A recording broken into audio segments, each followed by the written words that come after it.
بسم اللہ الرحمن الرحیم۔ ناظرین، میں ہوں سید مہتاب عالم اور آپ دیکھ رہے ہیں میرا یوٹیوب چینل انوار عالم۔ ناظرین، یہودیوں کی وجہ سے دنیا کا امن و امان خراب ہو چکا ہے، اور یہودی ایسی ناپسند قوم ہے، مغضوب قوم ہے، اللہ کی بارگاہ سے رد کی ہوئی قوم ہے کہ اللہ تبارک و تعالیٰ نے ان کو انبیاء کرام عطا فرمائے، ایک کے بعد دیگرے بے شمار انبیاء دیے، اور ان خبیثوں نے ان انبیاء کرام تک کو شہید کر دیا۔ سوچنے کی بات یہاں پر یہ ہے کہ جو قوم اپنے نبیوں کو شہید کر دے گی، کیا وہ آپ کے میرے فلسطین میں رہنے والے بچوں کو معاف کرے گی، ان کو چھوڑے گی؟ ان کو بھی وہ مارے گی، اور اس کو مارنے پر وہ فخر محسوس کرتے ہیں۔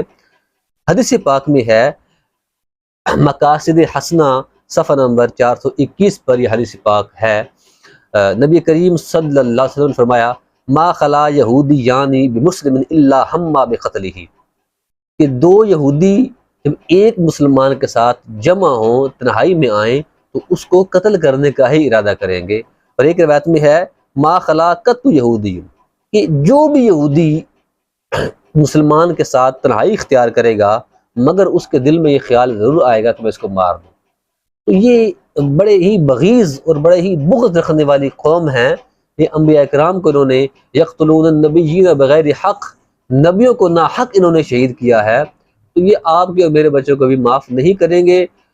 وہ قتل دو طرح کر سکتے ہیں، ایک تو جیسے غزہ میں کر رہے ہیں، فلسطین میں کر رہے ہیں، اور دوسرا بیماری والی، وائرس والی چیزیں مسلمانوں کے ملک اور علاقے میں بھیج کر یہ درندہ صفت لوگ کچھ بھی کر سکتے ہیں۔ مگر مسلمان حکمران ہیں کہ بھنگ اور چرس پی کر اور خواب غفلت میں سو رہے ہیں، ان کو نہ شرم نبی نہ خوف خدا، یہ بھی نہیں وہ بھی نہیں، یہ کچھ بھی نہیں کر رہے ہیں۔ مسلمانوں کے لیے اللہ تبارک و تعالیٰ کی طرف سے حکم یہ ہے کہ وقتلوہم، ان کو قتل کر دو، حیث ثقفتموہم، جہاں تم ان کو پاؤ، واخرجوہم من حیث اخرجوکم، ان کو نکالو جہاں سے تم نکالتے ہیں۔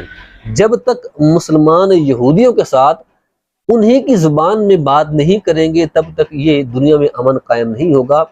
ان کی زبان میں بات کرنے کا مقصد جہاد ہے، یہ نہیں ہے کہ ان کے بچوں کو مارا جائے، ان کی خواتین کو مارا جائے۔ اسلام کی تعلیمات بالکل یہ نہیں ہے۔ اسلام نہ دہشت گردی کی سپورٹ کرتا ہے، نہ اس کو مانتا ہے، نہ تسلیم کرتا ہے، بلکہ اسلام جہاد کا حکم دیتا ہے۔ جہاد کیا ہے؟ کہ غیر مسلموں کے ملک میں جائیں اور ان کو کہیں، یا تو اللہ پر ایمان لے آؤ، جس نے کائنات بنائی ہے، زمین و آسمان کا نظام چلا رہا ہے، وہ مالک حقیقی ہے، اس کی زمین میں تم نے رہنا ہے تو اس کے اصولوں کے مطابق، اس کے دین کے مطابق رہو، وگرنہ جزیہ دے دو، ٹیکس دے دو، اور تمہارا انجام اللہ تبارک تعالیٰ کی بارگاہ میں بہت برا ہونے والا ہے، تمہیں وہ جہنم میں پھینک دے گا۔ یا دوسری صورتحال یہ ہے، تیسری یہ ہے کہ اگر یہ دو باتیں نہیں مانتے، اسلام بھی نہیں لاتے، ٹیکس بھی نہیں دیتے، تو پھر تم کیا کرو؟ پھر جہاد کے لیے ہمارے ساتھ تیار ہو جاؤ، لڑنے کے لیے تیار ہو جاؤ۔ پھر ہم تمہیں اللہ کی زمین پر، ہم اللہ کے بندے ہیں، اللہ کے بھیجے ہوئے ہیں، اللہ کی زمین پر اس کی نافرمانی کرنے کے لیے ہم تمہیں چھوڑ نہیں سکتے ہیں۔ تم نے یہاں رہنا ہے تو اللہ کو ایک مان کرانا پڑے گا، ابھی ذلیل و رسوا ہو کر ٹیکس دے کر رہنا پڑے گا۔ اگر یہ اختیار نہیں کرتے دو باتیں، تو پھر جنگ کے لیے تیار ہو جاؤ۔ جہاد یہ ہے، اعلاء کلمات اللہ کے لیے، اللہ کے کلمے، اللہ کے دین کی سربلندی کے لیے جہاد ہے، نہ کہ معصوموں کو، بچوں کو اور خواتین کو مارنے کا نام جہاد نہیں ہے، جیسا کہ دہشت گرد کرتے ہیں، جیسا کہ داعش والے یا TTP والے وغیرہ کرتے ہیں۔ یہ جہاد نہیں ہے، یہ سراسر اسلام کی مخالفت ہے، اختلاف بھی نہیں، مخالفت ہے۔ اللہ تبارک و تعالیٰ کے حکم کے ساتھ جنگ کرنا ہے۔ جہاد کفار کے ساتھ ہوتا ہے، اور وہ بھی ان کو پہلے دین کی طرف بلانا ہوتا ہے۔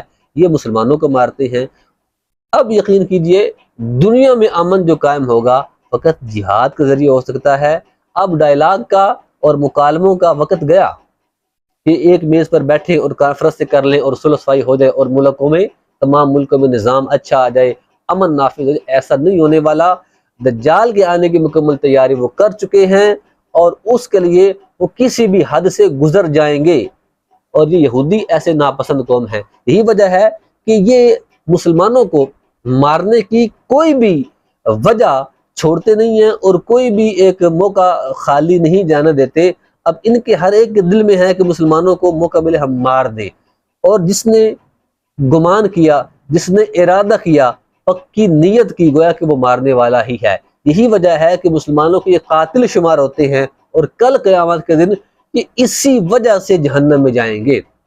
حدیث پاک میں آتا ہے، تفسیر روح البیان کے اندر ہے کہ اللہ تبارک و تعالیٰ قیامت کے دن یہودیوں اور عیسائیوں کو مسلمانوں کا فدیہ بنا کر جہنم میں ڈال دے گا، مسلمانوں کے بدلے میں جہنم میں ڈال دے گا۔ مسلمان ایک امتی کو جہنم میں جانے کا حکم ہوگا تو وہ بیچارہ جب جہنم میں جا رہا ہوگا، رحمت الہی جوش میں آئے گی اور اس کو کہا جائے گا کہ اے مسلمان، اے مومن، چل تو جنت میں جا، تیرے بدلے میں فلاں یہودی، فلاں عیسائی کو ہم جہنم میں ڈال رہے ہیں۔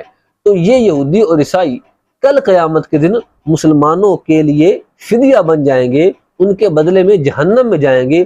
وجہ اس کی ایک یہ بھی ہے کہ یہودیوں کے دلوں میں ہر وقت یہ خیال ہوتا ہے کہ کہیں مسلمانوں کو مارنے کا موقع مل جائے ہم مار دیں، تو جو مارنے کا ارادہ کرتا ہے گویا کہ اس نے مار دیا، تو قاتل ہے وہ جہنم میں جائے گا، مقتول جو ہے وہ جنت میں جائے گا۔ تو ان یہودیوں کے ساتھ صلح صفائی والی تو بات ہی کوئی نہیں ہے، یہ شروع سے لڑتے آ رہے ہیں، انہوں نے انبیاء کرام سے جنگیں لڑی ہیں، انہوں نے انبیاء کرام کو شہید کیا ہے، ناحق شہید کیا ہے، اور یہ پھر آپ کے اور میرے بچوں کو بھی معاف کرنے والے نہیں ہیں۔ ان کا ایک علاج ہے، وہ ہے تلوار۔ ایک ہاتھ میں قرآن پاک کا نظام ہو اور ایک ہاتھ میں تلوار کا نظام ہو، تب دنیا میں امن قائم ہوگا۔ اس کے سوا کوئی ڈائلاگ، کوئی پلیٹ فارم ایسا نہیں ہے کہ دنیا میں امن قائم کر دے۔ امام مہدی آئیں گے، حضرت عیسیٰ علیہ نبی جینا و علیہ الصلوۃ والسلام آئیں گے تو دنیا میں امن کا نفاذ ہوگا۔ اس سے پہلے مسلمان اگر امن چاہتے ہیں، اپنی عزت اور اپنی بقا چاہتے ہیں، تو ان کو چاہیے کہ وہ راستہ اختیار کرے جو ہمارے اسلاف کا تھا، اور وہ راستہ جہاد والا ہے۔ اللہ جل جلالہ کی بارگاہ میں دعا ہے کہ ہمارے مسلمان حکمرانوں کے دلوں میں، ارباب اختیار اور اقتدار کے دلوں میں محبت پیدا فرما دے جہاد کی، جس سے مسلمانوں کو دوبارہ جی اٹھنے کا موقع ملے۔ آمین بجاہ النبی الامین صلی اللہ علیہ وسلم۔